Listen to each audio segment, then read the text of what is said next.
Почитувани, добро вечер. Денеска во Попкаст разговараме за верата во време на брз живот, зависности, суеверие и духовна конфузија. Наш гостин е отец Добрица Јанев, свештеник од Штип. Со него ќе зборуваме за современиот човек и за неговите искушенија, за времето кога верата беше турната на маргините во комунизмот, за пороците, за дрогата, за алкохолот, за сектите и за опасноста што ја носат тие, но и за тоа каде завршува верата, а каде почнува суеверието.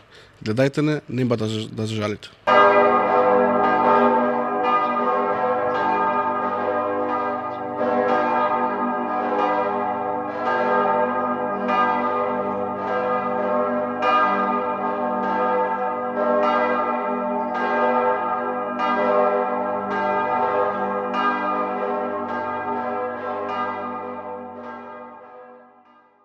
Отец Добрица, добро дојдовте во Попкаст, баш се радувам што конечно се запознавме и ете даде Господ да ја снимиме и оваа емисија во нашето студио. Добро ве нашли, интересно име.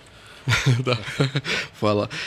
Вие сте свештеник од Штип, подошно во Брегалничката епархија, и според оно што го дознав, што се распрашува за вас, важите за човек кој што е постојано меѓу луѓето, кој што гради односи добри со верниците, со граѓаните, почитувани сте во заедницата.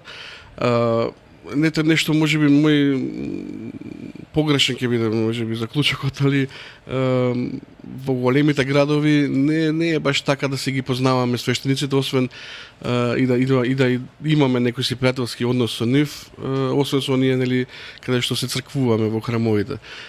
Тоа е поради местото што е помало, ете да речам, или е сепак до карактерот на луѓето, до табиетот. Мисијата на свештеникот е, служејќи му на Бога, да биде меѓу народот и народот да го привлекува кон Бога и кон црквата. Како што вели свети апостол Павле, со сите бев се само да ве придобиам. Значи, нашата мисија е да бидеме меѓу народот, да ги подучуваме, да ги приведуваме кон верата, кон спасението. Впрочем, и смислата на животот е спасението на човекот. За односот меѓу луѓето и своите свештеници, тоа е точно што рековте, бидејќи по големите градови нели се и побројни, но има и поголемо свештенство, ама секој оној што си оди во својата парохиска црква и се црквува, тој си го знае својот пастир, својот свештеник и тој ги познава своите чеда. Така да едно Скопје, например, може би има 50-60 свештеници, колку што го има целата Бергалничка епархија. И затоа е таква состојбата, но не е тоа пречка да свештеникот проповеда меѓу луѓето, токму во својата парохија каде што е. Еве пример од свештениците во Ѓорче Петровки си проповедаат таму меѓу своето стадо. Свештениците во Сингелич, не знам, во аеродром и така натаму. Но сепак целта на свештеникот и неговата мисија е тоа да ги приведе луѓето кон Бога и кон спасението. Добро, и како и да е една од причините поради кои што и постои оваа емисија Попкаст е токму таа да ги запознаеме луѓето со свештенството и со владиците, што ете се покажува во последно време дека има плод. Разговоров ќе го започнам со прашање за едно друго време кое веќе одамна е оставено позади нас, а ќе го наречам лошо време за црквата. Како комунизмот му ја осакати верата на верниот народ во Македонија? Повеќе тоа го правеше преку влевање страв или преку создавање навика да се живее без Бог? Па и влевање страв повеќе, но и она навика се живее без Бог, земајќи го марксистичкото учење дека Бог не постои, дека верата е опиум за народот и така натаму. Оние 50 години што поминаа,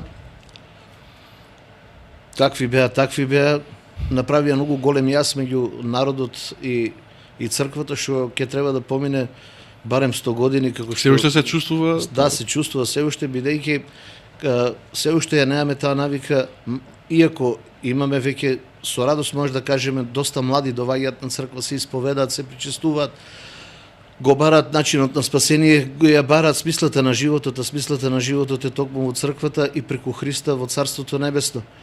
Но она што има поминато, повеќе е било, можеме да кажеме, и од страв, од репресија, а сведоци сме дека и во Русија и во сите држави кај што е владел комунизмот, социјализмот, имат и убивано свештеници, прогонувано, затварано, манастири рушено и така натаму. Не бивајќи свесни дека го уништуваат прво и духот на еден народ, а второ и културното наследство. Замислите вие да срушите црква од 13-14 век, која е таа штета на културно ниво зборувам. А пак колку е голема штетата што еве кај нас во училиштата се уште мака мачиме со веронаука. Секој човек и духовно и телесно расте подеднакво. Кога збориме за телесното раѓање, знаеме дека ќе се роди, па ќе почне со мајчино млеко, па полека со кашички, така натаму. Истиот и духовниот живот, кога човекот ќе се осознае своите грешки и гревови, ќе се покае и почнува полека со разговор со својот духовен отец да се приближува кон Царството Небесно и кон смислата на животот, кон црквата. Добро, и во тоа време на комунизмот, на забраните, сепак имало луѓе кои што ја практикувале верата во 4 ѕида, да наречам скришно кришум, и ја третирале како семејна тајна. Имало и луѓе кои што рековте што и пострадале поради тоа. Тоа е сепак тие се сведоштво на голема љубов веројатно. Токму така, има и случаеви, ајде да не спомнуваме имиња, големи функционери кои своите деца ги крштевале тајно. Имаме сведоштва од функционери во Скопје, ги донесуваат децата во Штип и вечер во 2 часот, токму има случај во домот на мојата баба и дедо Цвета Арева или Арев, децата се крстени во 2 часот ноќта од свештеник, па ги враќаат назад во Скопје. И тоа го имало, дури имало и опела да се направат без на некој функционер дома, без никој да слушне да виде во ноќните часови, а утрето се одат оние поворки помпезни со без крст и така натаму. А верата е мъчеништво и секој оној што сака да живее треба да биде подготвен дека пробувајќи и обидувајќи се и почнувајќи да живее во Христа и со Христа дека ќе има многу поголеми искушенија. А како што рекол нашиот Спасител, радувајте се кога имате искушенија бидејќи не сте заборавени. И тие искушенија во историјата, во минатото што ги имале нашите предци, нашите баби, нашите родители, са вистина биле големи, ама нивната љубов спрема Бога е рамна на мъчеништво, бидејќи мъчениците од Свети Димитри и натака Свети Ѓорги, така натаму својата крв ја пролеа ради Христа. Како што вели Христос, не плашете се од оној што може телото да ви го погуби, плашете се од оној што може душата да ја фрли во крајниот пекол. Така е, така.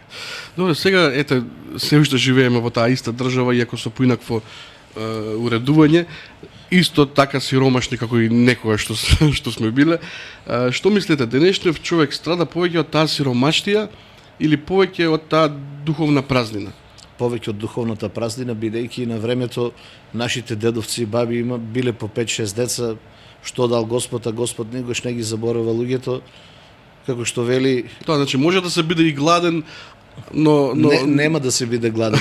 Тогаш имал доволно колку што треба. Ние сега ќе купиме, ќе пазариме, утрето ќе го фрлеме безпотребно.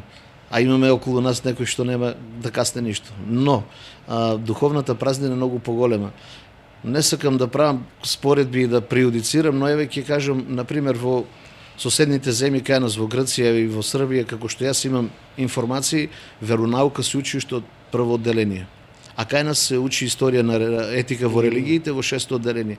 И сега ќе се навратам на оно што го кажав со децата. Тоа дете кој ќе го научиш ти од малечко да не лаже, да не краде, да има сите морални, духовни вредности христијански, тоа ќе нема да испадне сигурно од него лош човек.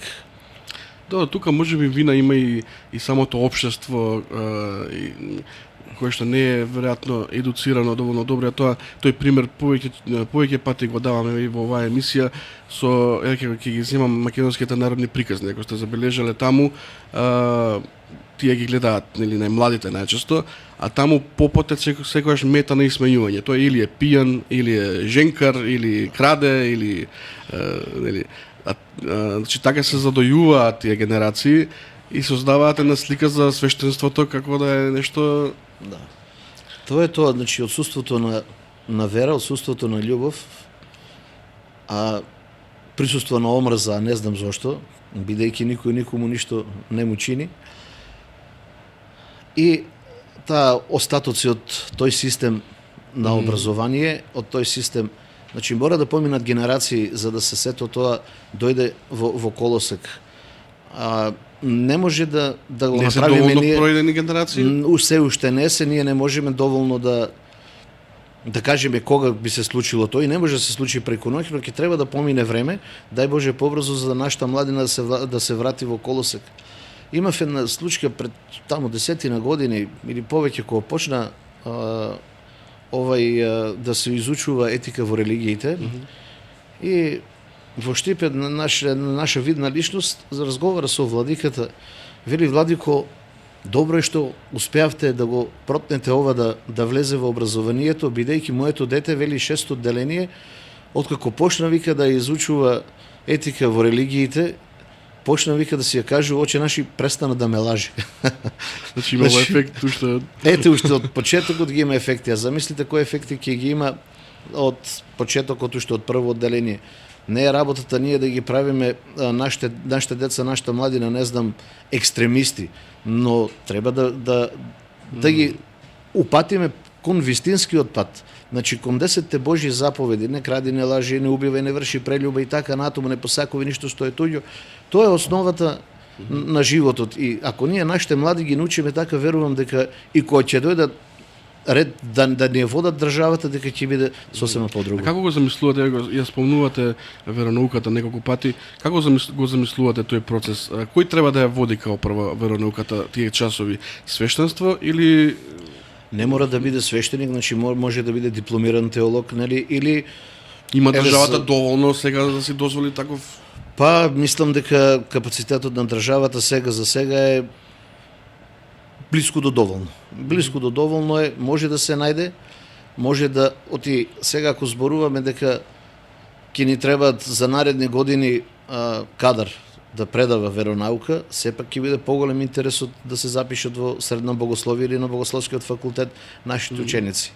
И затоа велам, тоа е процес што ќе потрае, ама се надеваме со Божја помош, иако ќе има многу препки и сопки, дека ќе дојде се на свое место. За жал, за средно богословие многу тешка е ситуацијата сега. Гледам со ученици, со колку се запишани по 3/4 се годишно. Да. Тоа е... Имаше период, јас кога се запишав на теолошкиот факултет, бевме 50. Добро, на факултет и сега има. Ами во богословијата беа по 50-60. А тогаш, да. Сега малку е намален интересот. Видите, и ете, пак ќе се вратиме од почетокот. Ако дрвото е правилно засадено, ќе биде право. Ако е малку искривено, не се исправа. Или потешко ќе се исправи. Треба да стравуваме од дефицит на свештеници, ако ете нема... Не, никогаш, затоа што Бог си реди своите промисли. Ја знае својата промисли, никогаш нема да дозволи да нема свештеник. Дори во времето на Сталин има еден податок дека во Москва имало 5-6 свештеника и еден владика. Другото се било прогонето на Сибир, шо убиено, шо по затвори. Ама ете, со еден-двајца пак продолжува црквата. Црквата нема да пропадне никогаш, се додека е светот и векот. Бидејќи основано од нашиот Спасител, воден од Светиот Дух.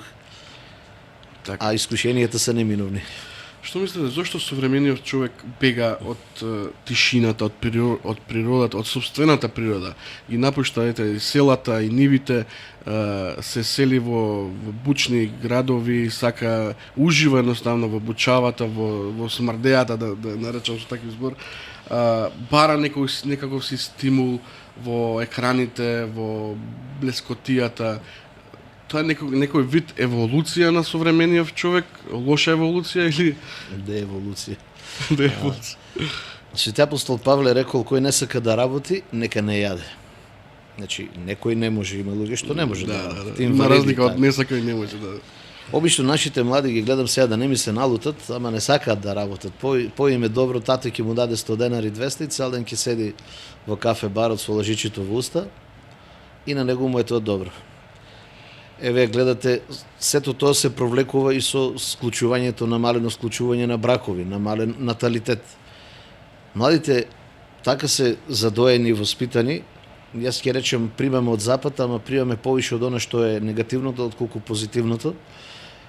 Така се воспитани и така делуваат да не сакат обврски.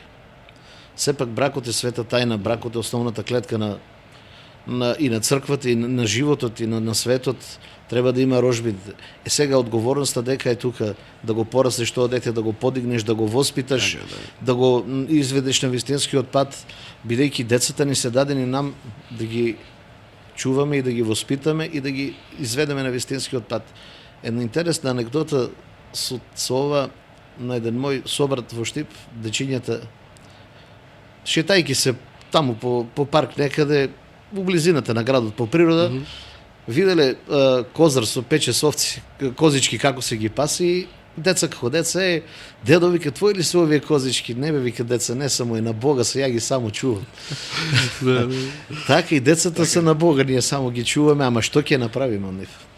Добро, го спомнавте бракот, се повеќе гледам нека младиве како да одбегнуваат брак како институција, зборувам, прифаќаат да живеат заедно, прифаќаат да делат иста постела, ист кров над главата, но одбиваат да склучат брак, па дури и кога ќе даде Бог дете, нели тоа се раѓа вонбрачно и одбиваат и да го впишат како има случаи. Тоа е западно влијание. Па повеќе западно влијание гледајќи нели оние Тоа се нарекува живот во конкубинат. Значи не е брачна заедница, него живот во конкубинат или љубовништво.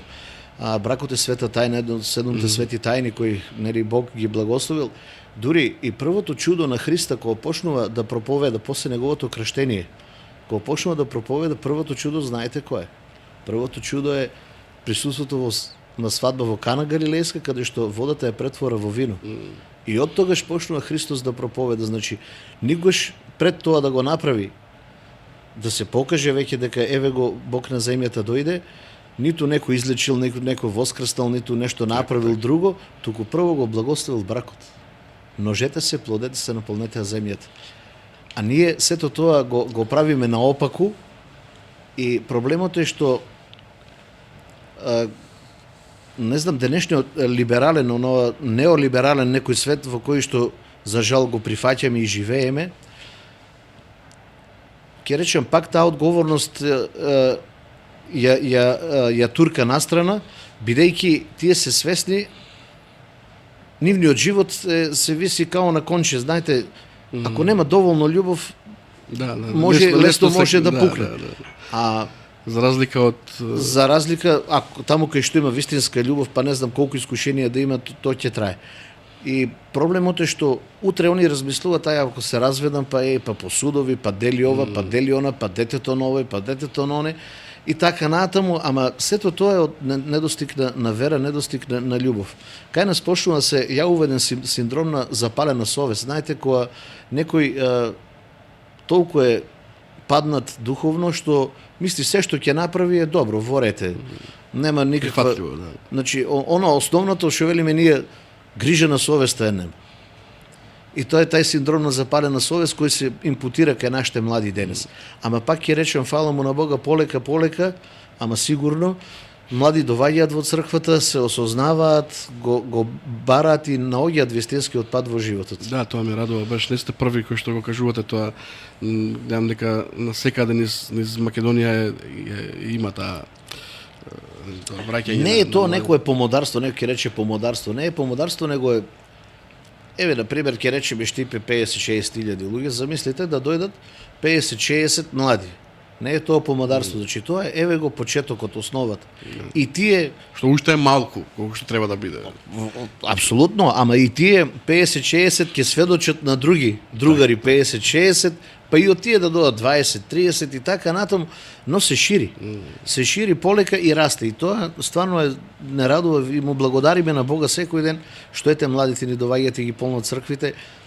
Не за нас свештениците, но за нивно спасение и тие да го најдат вистинскиот пат, да излезат од ова аморфна маса, од ова безживотна, од ова урбанизирана пустина во што живееме денес. Брз живот. Тоа, мислите ли дека брзиот живот го прави човекот неспособен за покаяние и за трпение? Брзиот живот не дека не го прави способен за покаяние, но не му го одзема времето, барем малку да размисли. Ама секој човек има време да размисли, да си го организирате, и вие и ние живееме во светот, па и вие знаете во колку ќе ви снимаат и така натаму, имате време и концерт да направите значи за се има време ако се има волја и ако се сака. Човек ако сака да се приклони кон Бога, оти Бог е љубов, Бог ништо не прави на сила. Ако ти направиш еден чекор кон Бога, тој ќе направи 1000 кон тебе. Срцето на човекот е врата со квака од внатре.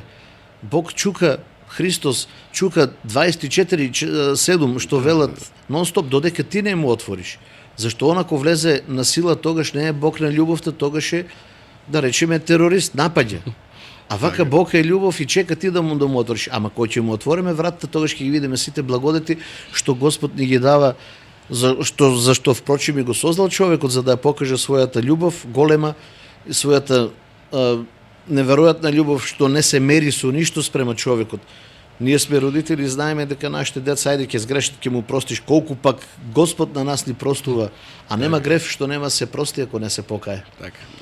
Би сакал да поразговараме и за модерните искушенија, кои што некои ги нарекуваат. Тука се пороците, зависностите, нешто што е преплавен, чумосан нашиот народ, особено и младите, дрогата, коцкањето, алкохолизмот. Имате впечаток дека е повеќе од колку што треба да биде? И на времето го имало тоа, ама не до толку сразмерно, не до толку достапно. Ние многу пати се шегуваме. Ете, јас припаѓам на она, ајде, генерација, 52-3 години су. Припаѓам на она генерација која растеше и во Југославија и во Македонија. И се смееме на времето кога бевме ние 6-7 одделени, 86-85 година, се знаеше кој се дрогира. Сега велиме се знае кој не се дрогира. Значи се е изопачено. Изопачено е затоа што, пак ќе речем, тој јас меѓу црквата и државата постои, бидејќи црквата, пак ќе речем, е кораб кој го носи човекот кон спасение, а не го тероризира, не му наметнува ништо, но само го посочува и му го дава патот на љубовта и на спасението.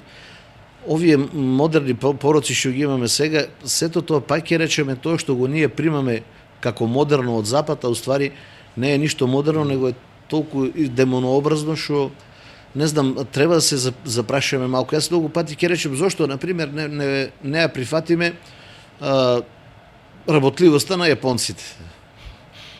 Да. Зошто тоа не го прифатиме?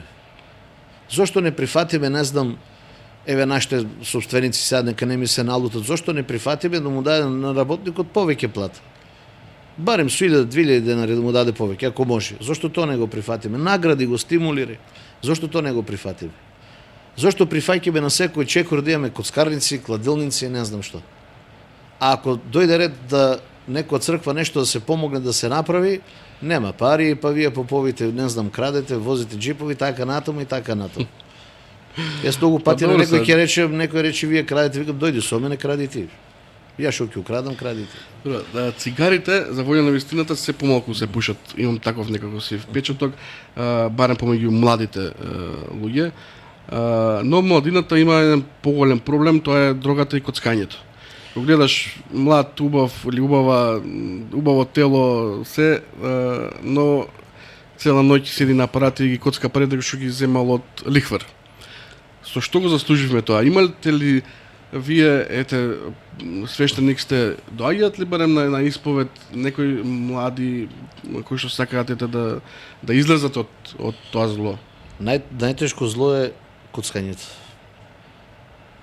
Еве и пијанството и се друго можеби и медицински да се реши со помош на медицина, со лекарства и така натаму. Ама коцкањето е најголем порок што многу тешко излегуваме на крај и ние и оние што сакаат да се откажат. Меѓутоа треба сепак да се има волја, како што еве за цигарите ќе речеме не пушам веќе, точка. Исто и за во веќе не се коцкам и треба да се има таа силна волја да прекине апсолутно со тоа. Сега ќе слушнеме некои разни терапии, сега Ај денес 100 денари, утре 50, други ден 10, по други ден 200.000. Да. А проблемот е кога се прекинува со некој порок, се прекинува во корен и веднаш. Иако ќе има искушенија, борби, ќе има маки, дури што викат породилни маки ќе имат кризи, кризи, ама само добра волја, молитва, пост и сето тоа ќе се реши. Мислите дека државата искрено доволно се грижи за, па и црквата, веќе ја спомнам, за тоа, еве сега има нови закони за цигарите, за заштита од пушењето цигари, но нема па од друга страна за коцкарници и за лихварници. Ама ете тоа го кажавме, значи се она што е демонообразно ќе го прифатиме. Има една изрека, вика, мајката плака некога синот ти се коцка, но ќе дојде дома да земе пари уште па да го врати долгот. Да. Тогаш страдат цели семејства, како што рековте вие. Замислите, и деца, има случаеви, нели, се разведуваат, па по судови, па не знам, па се гонат по градот. Замислите тоа, малите деца го гледат нивните родители што прават. Замислите да му дојде некој ноќта на врата од ликварите да му тропне, да ти земат дел од мебелото, кои трауми ги имат тие деца и што можеме после ние тоа дете да, за жал, ако не превенираме и црквата и државата, тоа дете што можеме да очекуваме од тоа дете истравматизирано или. Да, така е. Кој е духовниот корен на коцката? Алчноста, очајот или ете желбата за контрола на судбината? Сите три. Не за контрола на судбината. Што е тоа што ги привлекува толку да не можат да се пак ќе речем, нели, гледаме на телевизија, јас сум ово, јас имам пари, јас сум некој джек, но ствари немаме ништо.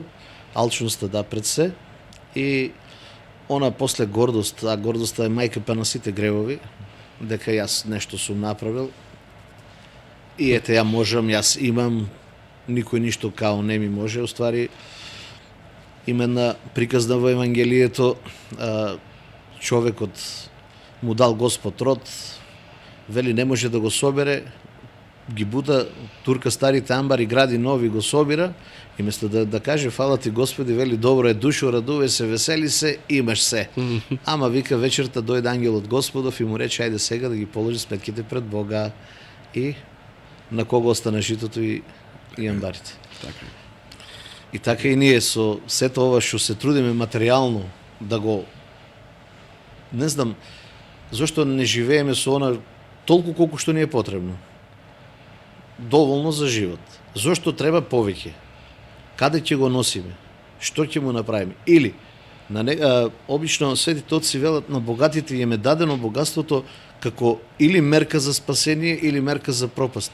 Ако тој богатството свое не помага на оно што му треба, не помага на другите, тоа ќе му биде за пропаст.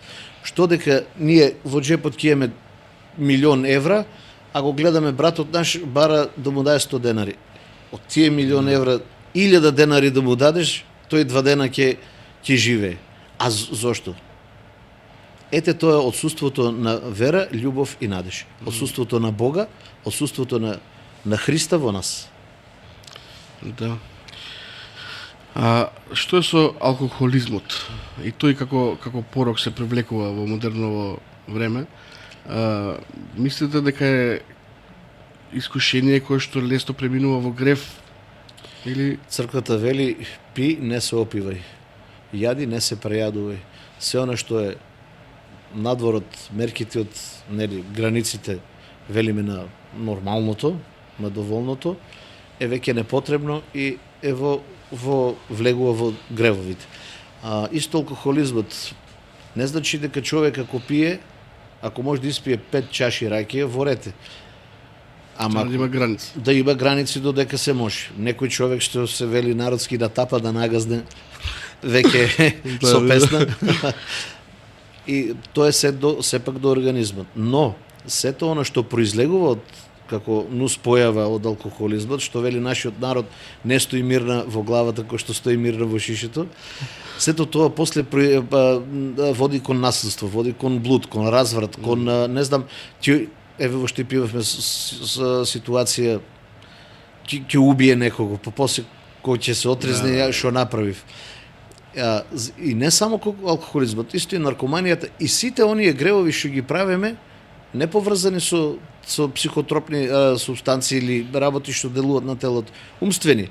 Например, секој грев почнува прво со помисла, полека и така, ако му дозволиме, тој ќе зрее, и во еден момент демонот ќе ни ги затвори очите, ние ќе направиме гревот и кога ќе го направиме тоа, ќе ни ги отвори, ќе рече, види, Господи, изгрешив. Значи, сето тоа треба од почеток, уште во фаза на помисла, да се сечи укорен со молитва кон Бога, кон Мајката Божја, кон светителите да ни даваат сила. Господ не дава никош искушение што не може да ги издржиме. Ние сами паѓаме, ама треба да се молиме да ни дава почесто искушенија и да ни дава сила да можеме да ги минеме сите искушенија. А бивајќи, минејќи искушенијата, Господ уште повеќе преку Светиот Дух не крепи и носи кон совршенство. Животот на човекот е непрестана борба од почетокот до последната секунда, до смртната постела е постојана борба со лукавиот, со непријателот кој сака сите луѓе да пропаднат, а Господ сака никој да не пропадне, сите луѓе да се спасат. Ама му е даден изборот на човекот дали ќе оди по вистинскиот пат, дали ќе оди по невистинскиот пат. Луѓето не се демони да не се каат, ама не се ни ангели за да не сгрешат. И пак ќе повторам, нема грев што Бог нема да го прости ако искрено не се покаеме и не го измиеме со солзи на покаяние. Каков е вашиот став за марихуаната? Ете, за луѓе кои што ја користат за собствени потреби, не зборуваме за наркоманија, за зависност, туку за рекреативна употреба. Нема рекреативна употреба. Јас што слушаме ова дека од марихуаната се прават лекови, тоа е во ред. Дури од катранот од се прават лекови, од хероинот, од афионот се прават лекови. Нашите стари чувале на времето афион, ама не го користеле за забава, не го користеле за рекреативно, го користеле за лек. Ова рекреативното не ми се допаѓа и црквата е против сето тоа. Тоа е исто како и пушењето цигари и како алкохолизам и седно. Така. Нешто што досега не сум го разговарал со моите гости во емисијава е за сектите во Македонија. Има ли јасна дефиниција како прво што е тоа секта и што е тоа припадник на секта? Се она што е погрешно своеволно толкување на Светото писмо е секта? Се она што е своеволно и толкување на Светото писмо и бегање од црквата како богочовечка институција, негирање на сите Божјата установа, Божјото устройство, бидејќи Господ ја создава црквата и дава устройство како ќе се раководи. Епископ, свештеник, ѓакон, народ Божи и така натаму, од апостолите па наваму. Тој синџер непрекинат. Тој синџер непрекинат. Сега сето прекинување на било која алка од тој ред, од тој поредок што трае 2000 години и дава светители и давал и ќе дава и ден денеска имаме и живи светители. Сето она прекинување више одстапување од црквата, одстапување од благодатта Божја. Еден од тие примери е гордоста, некој ќе прочита 2-3 реда во Библијата, чека јас сега ќе толкувам, ќе правам во, јас знам, Светиот Дух ќе дое на мене, тоа е сето тоа некоја демонска соблазна која тоа е од оружјата на демонот што ги двои луѓето од вистинскиот пат од црквата. И затоа се викат секта или сегрегација, одделени, поделени со своји учења. Например, ќе најдете во Америка, чинам дека околу 2 милиона секта има и тоа регистрирани.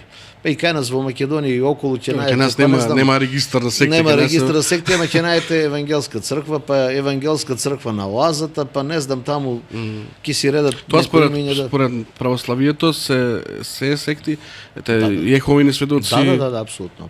Тоа се отпадништво од вистинската вера, отпаднати од вистинската вера, значи застранети од вистинската вера. Има и случаеви кога луѓе ќе отпаднат, ама ќе се вратат во вистинската вера и тоа не радува. Но сепак таа борба што црквата ја има и од внатре и од надвор со незиното воспоставување. Значи уште кога црквата се воспоставува, фактички роден ден на црквата е слегувањето на Светиот Дух на апостолите. Од тогаш навака и светиот првомаченик Стефан почнуваат да се борат оние што не ја сакаат црквата почнуваат да се борат против неа, а тоа е се понучение на демоните на ѓаволот. И затоа пак ангелите Божи па се тука да ни помогнат, да не укрепат во верата, да ни ја дадат таа духовна сила што ни треба, за да можеме да се бориме. Има ли опасни секти во Македонија? Ете, да не ги исполнуваме или по имења, ама тие да не ги промовираме. Според мое сознание, скоро немам слушнато, ама сигурно има, гледајќи како нашите млади што се впиваат од ова социјалните мрежи, ништо чудно да некаде некој скриени, не дај Боже, такви случувања, да има и такви обреди, и не знам, и не сакам да верувам, а мислам дека има. Што е тоа што нуди сектата повеќе од црквата? Зашто толку ги привлекува?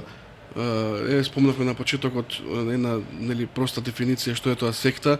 Веројатно над секоја секта стои човек од крв и месо кој што се представува како нивни водач, како тоа вели вака,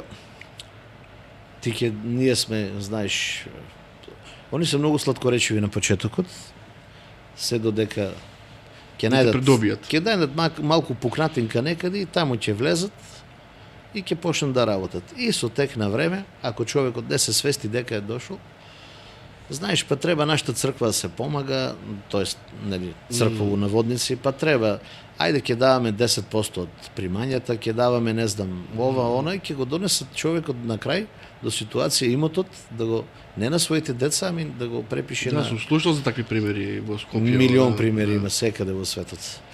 Значи, не е целта на тие секти, не е спасението на душите, него придобивање на материјално богатство. И некој смислил бизнис план добар. Точно, да, бизнис план да може да зажал на грбот на оние кои се они се го знаат дека кај човек ако изгубил некој прерано, например, помлад човек, и знаат дека тие се ужалени и сега прво таму пробуваат, знаеш. Или некој ќе почне да се лечи од алкохолизам или било што, па кај него ќе пробат, ама прво гледат кои услови живее, ако е некој што го потрошил својот имот на комари, на таква работа што нема на себе, тај не врши работа оној што има за себе што достави. Тоа е жалосно, ама ете, пак ќе речем, тоа е борба. За разлика од православната црква која што ги прифаќа нели сите и апсолутно. Црквата е отворена за сите и за секого, и за секој оној што ќе црквите наши имат и буџети еве за помош на сиромаси, за операции, за лекови. Ние одвојуваме од фондот на црквата, одвојуваме и даваме.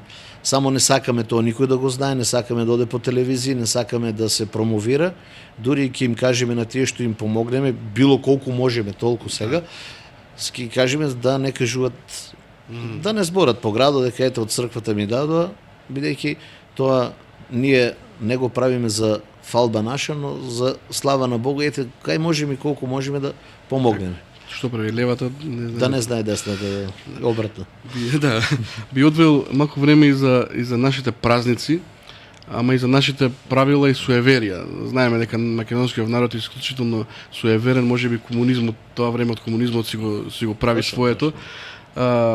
Ете, како правилно да се разбере празникот, како одмор од работа или како средба со Бога во црква?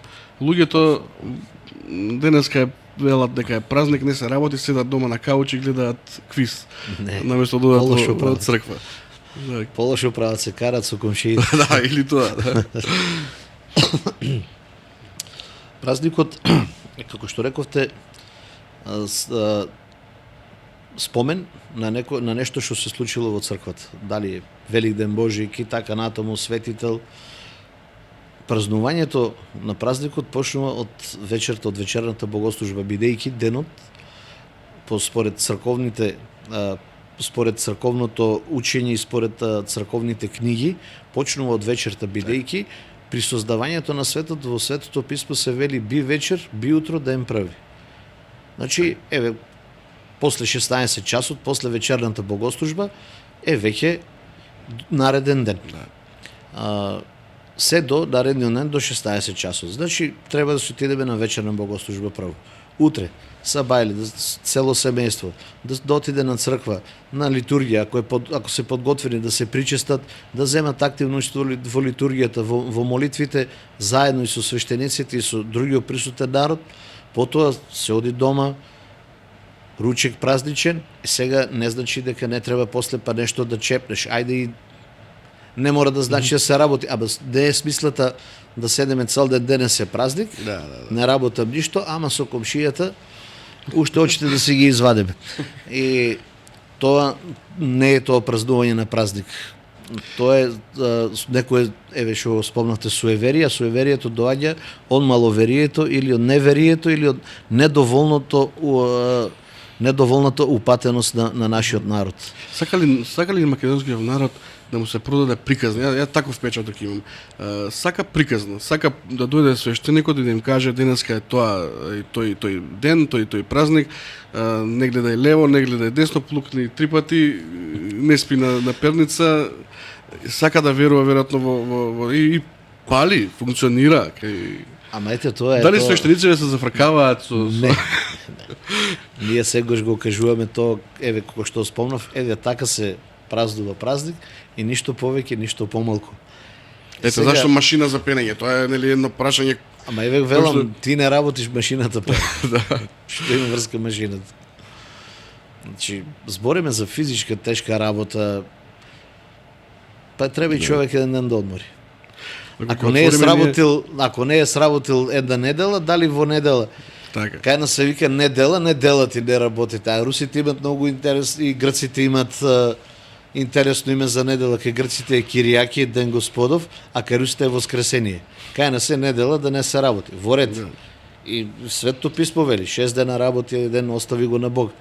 Тој на телото му треба. Тоа е во ред. Значи, не е па секој ден Великден, не е секој ден Божик. Да, ама секој ден е празник, кога отвориме не календарчето, секој ден е празник. Има големи и мали празници што мора да ги... Знаете дека има и такви луѓе кои што си барат причина во денеска празник не работам. Има една анекдота, кажуваше мајка ми, вели оди некоја жена, ама се познава дека не измиена, не исперена, му вика на свештеник очи, вика добро, вика ја вика што да правам, гледам вика календарчето, вика секој ден празник, ја ништо не работам, и свештеникот вели гледа се по тебе дека ти секој ден празник. Значи секој ден е спомен на некој светител или на некој настан што црквата го празнува и црквата има служби определени за секој ден и така натаму, а не значи дека треба да лежиме. Јас пак ќе речем ко на почеток што рекол свети апостол Павле, кој не сака да работи, нека не јаде.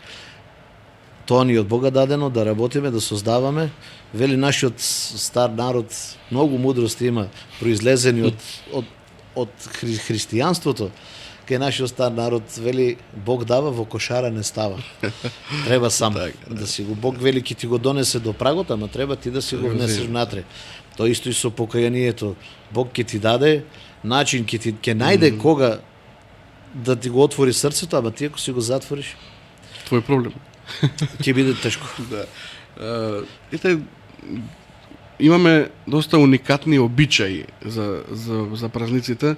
Например, нели за Духов ден се спие на гробишта, се јаде на гробишта, се раздава храна за задушница на гробишта, па ете ги спомнам и коледарските огнови. Вашиот став околу тоа? Вака сега, има адети и обичаи што не се косат со каноните на црквата. Тие воред црквата со допуштение, мада не гледаме многу радо на нив, ама ајде се дозволуваат чисто ради форма. Оти една икона која ќе видиме, иконата е отворена Библија. Значи, визуелно гледаш што се случило, поготово ако представува на иконата некој празник, веднаш ти се отвора умот, че ова било така, она било така, што си го слушнал од Евангелието, па го гледаш сега како отворена Библија во слики. Исто и тие адети и традиции се некаде, до некаде, кај што нели може да оде, ги црквата ги прифаќа. Сега, оно спиење по гробишта и така натаму во Штип имаше еден обичај, ама фала му на Бога со тек на време се искорени на Воскресение. Кога ќе се кажеше Христос воскресна, сега ако има надвор 1000 луѓе, 10 ќе влезат во црквата, 900 ќе од на гробиштата. сега веќе обратно, нема веќе одење на гробишта на Воскресение вечерта, бидејќи тоа е радосен ден, а и пред секој поголем празник црквата определила и пости и за душници. Еве, пред Духовден го спомнавте, има неделата, саботата пред Духовден е за душница, ден посветен на покојните. Затоа што веќе Духовден празник, ослигувањето на Светиот Дух врз апостолите, Света Тројца, објавувањето на Света Тројца е роден ден на црквата. Сега не треба ние да одиме на гробишта, треба да се радуваме овде со нашиот народ, со живите. Ама затоа предходниот ден имаме ден посветен на покојните, кај што треба да повикаме свештеник, да се помоли за покој на душата, сега ќе се вратиме на раздавањето. Вели во Светото писмо да се раздаде за помен на душата или за покој, од имотот на починатиот, ама на сиромаси. Сега ние го читаме само да се раздаде и тука застанува. Сега натака има што да се раздаде и како се раздаде. Претеруваме со носење храна, прво, а нема потреба. Второ, што бе мене највише иритира меѓу нашиот народ, обично, и тоа е останало кај нашите домаќинки, на гробишта се носи се што е најубаво, спремено, најчисто, со најголемо внимание подготвено. И сега ќе ти наполнат во едно кесе, нели, што викаме раздавачи, има луѓе, вели, јас не јадам од умрено, не знам, не е тоа од умрено, тоа е од живите, ќе го земе кесето, првата контейнер ќе го фрли. Зошто го земеш? Или ако не го јадеш, дај го на некој што знаеш во твоето мало. Сите знаеме дека во нашата средина има по некој што нема. И јас сегаш ги советувам нашите христијани, потребно на гробот да се донесе, или во црква, ако се прави поменот, пченица, свеќи и вино. Другото, подобро купете, дајте на некој што нема, ти ќе потрошиш, не знам, 100-200 евра за ручици, од тие половинта ќе ги фрлат, половинта нема да ги јадат, а со тие 200 евра, 100 евра, например, околу тебе имаш 2-3 сиромашни себества, купи му за по една недела да има и тој да се моли за покој на душата на покојниот, а тебе те благословува. Тоа е смислата на раздавањето. Ти кој ќе му даеш на некој да се помоли, и Бог да го прости, ние велиме тоа кратка молитвичка, Бог да го прости. Ама кога ќе му дадеш на некој, ќе му рече некој Бог да го прости, на тебе синко Господ здравје да ти даде. Така. Тоа е смислата на раздавањето. А она што го преска спомнавте дека народот наш сака да слуша приказки, а народот наш сака духовното малку да го опипа, да му даде и телесна форма.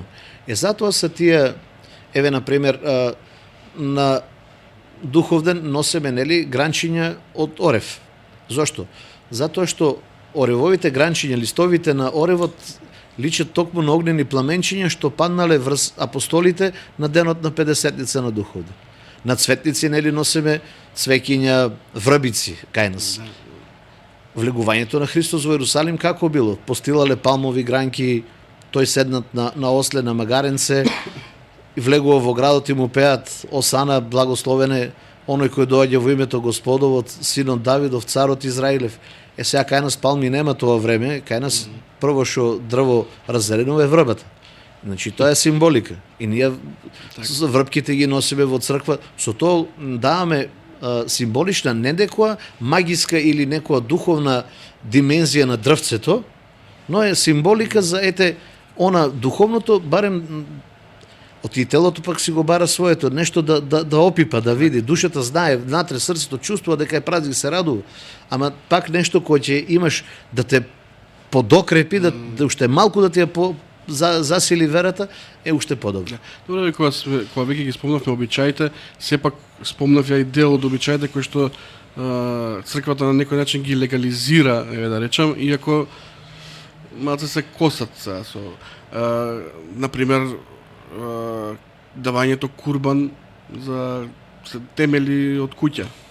Тоа веќе кај нас, а веруваме во другите градови, свештениците на големо го зборат тоа, и сегаш ние кажуваме дека дури ги условуваме на крај крајева, ако има јагниње таму се влече крв да се, свештеникот нема да дојде. Па вие бирете сега. Курбаното е останато... Доволно е строга црквата околу за таа работа. Па се трудиме да бидеме колку можеме поблаги спрема народот, построги спрема самите себе. Ама за околу тие работи кај што нема компромис, нема компромис. Еве на пример венчевка во Велики пости. Па не знам царот да сака да се венча во Велики пости, нема да го венча никој. Тоа се правила и прописи кај што нема отстапување. Исто што го спомнавте за курбанот. Доскорото беа и огновите бадникови. Еве ќе кажам и за тоа историја. Се додека народот не почна да ги злоупотребува, ајде црквата дозволуваше ќе оде свештеник, ќе им го крајне лепчето, ќе им освети вода, во ред се подготвуваме за празник. Меѓутоа, суштината која е на тој оган? Ајде и да му дадеме некоја да пробаме празнична димензија, не може да му дадеме бидејќи пастирите нормално кога се раѓал Христос е ладно, мора да запали оган да се стопли. Звездата го покажува место дека се раѓа Бог, дека легнува. Сега ние што правиме сакајки да го обележиме предвестувањето или раѓањето на Бога, да бидеме и ние ко предвестници како ангелите што им кажале на пастирите, одите да видите кај да се роди Бог, слава на Бога во висините, и на земјата мир меѓу луѓето добро волја. Сето тоа да го направиме, ние што правиме? Ќе запалиме оган, тогаш се и последните денови од Божикниот пост, па ќе почнеме со скари, па ќе почнеме со греана ракија, ама ќе се прегрееме. И што направиме? Ќе се испијаниме таму, ќе се испотепаме, ќе се испокараме. Која е суштината на празникот? Уште повеќе го гневиме и Бога и светителот. Празнување на имендан. Се знае кога, или куќна слава, кој е период кога е славата во постно, треба да биде постна, треба да биде и прославувањето на имендан. Куќни слави за почнува во ресторани да слават. Куќна слава во ресторан. Да. Мислам нонсенс. Не знаете што тоа треба да внимаваме, значи ако нешто сакаме да го тераме црковно, да му даеме комплетната црковна димензија. Богојавление водици положувањето на крстот во водите? Ете, и тоа е таа символика на крштевањето Христово. Крстот го представува Христа кога Свети Јован го крштева. Сега останато е народски, некој нормално мора да го извади тој крст од водите. Сега понатаму е проблемот. Тој надпреварувачки... Тој е надпреварувачки карактер, ама нека биде надпреварувачки не со цел да се збогати, да ќе опрошта со крстот низ градот, ќе земе некоја пара. Нека му биде се со цел Господ да му да му засили верата, да го укрепи у верата, да му даде духовна благодат на него и на неговото семејство, а не материјална благодат. Ворете, јас разбирам дека тоа е храброст да влезеш во ладните води и така натаму. Треба да се награди, ама да не ни биде тоа целта наградата, да не биде целта она небесната награда дозгоре што Бог ќе ни треба и молиме и просиме да ни ја даде. Знаете, ме зачудиете еден момент сега за Богово јавление, баш во вашата епархија во Кочани се случуваше тоа во еден манастир, не знам кој манастир беше, каде што се одвиваше лицитација со икони и со Светиот крст. Тоа сум го видел јас пред 30 години во еден прилепски манастир. Ја бев дете многу мал и ете ми останало осеќавање и сега баш се потсетив, викам, зарем по 30 години ова се уште се случува некаде. Свештеникот стои пред вернициве и ја држи иконата на Мајка Богородица и вели ајде почетна цена 3500, 3600 прв пат. Некако е соблазително, неубаво. Што мислите вие за сега како гледам и на таа работа? Тоа се традиции останати на во Јорданија. Честниот крст, секоја црква си има свој честен крст што се вади во определени празници. Не е секој ден на... И сега за благодата да биде и поголема, и оној, например, што не можел да влезе во ладната вода, а сака да има крст, се токму се... Ама не го купува. Стои одредено време кај него. Најкасно до Свети Трифун, до Сретение Господово, тука некаде стои кај него. И тој е должен, што ќе го купи крстот, да биде сегојаш неговиот дом отворен за луѓе кои ќе сакат да додат да се поклонат на честниот крст, да запалат свекичка и да се помолат на Христа пред честниот крст. Должен е тоа да го прави. Со верувајќи дека благодата Божја ќе слегне на тој дом. Истото е со иконите, ако некој не може да си приушти, а сака дел од празничната радост да ја има и во својот дом, тоа во Штип нема лицитација на икони, но во други места има. му се дава икона, ќе стои одредено време и ја враќа пак во црквата. Самото таа слика, кога гледам јас свештеник во одежда, како стои, држи, изборува за пари, мислам дека... Видите се, значи, збореме лицитација за пари, да, ама тие пари не одат кај свештеникот во джеп, тие одат во без црква. разлика каде одат. И сега, црквата секогаш од нешто мора да има приходи. Но ете, таа традиција останата и не збореме за некои баснословни суми што Добро, да, 5-6 денари од икона беше и 20.000 од и да е крстот. 30 и 50.000 од крстот. Рековме Ја мислам дека Коцкарот ќе тоа земе нема 200. работа на свештеникот. Тоа Тоа е беше останата мојата- традиција што не се, пак ќе ти речем, коси со каноните на црквата. Затоа што тој честен крст, тој после и се додека честиот крст престојува во домот на тој што го зел, свештеникот секој петок оди и му чита канон на честиот крст. Должен да оди секој петок во А тоа е така во каноните стои или си го измислија отпосле за да за не е пари? измислено отпосле, има во каноните има основа, ама само малку е надоградено да биде попрактично. Има луѓе што Поисплатливо.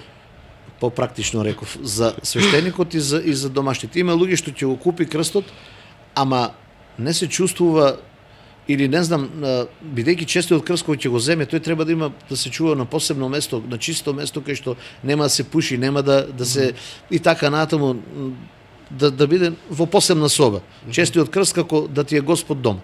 А има луѓе што ги немаат тие услови, на пример живее во гарсонјеричка или во еднособно станче, го остават крстот во црквата да стои. Изложен пред олтарот за сите верници да го оцеливат. Добро. Добре се зашто сме при крај со времето, а имаме уште многу за зборување.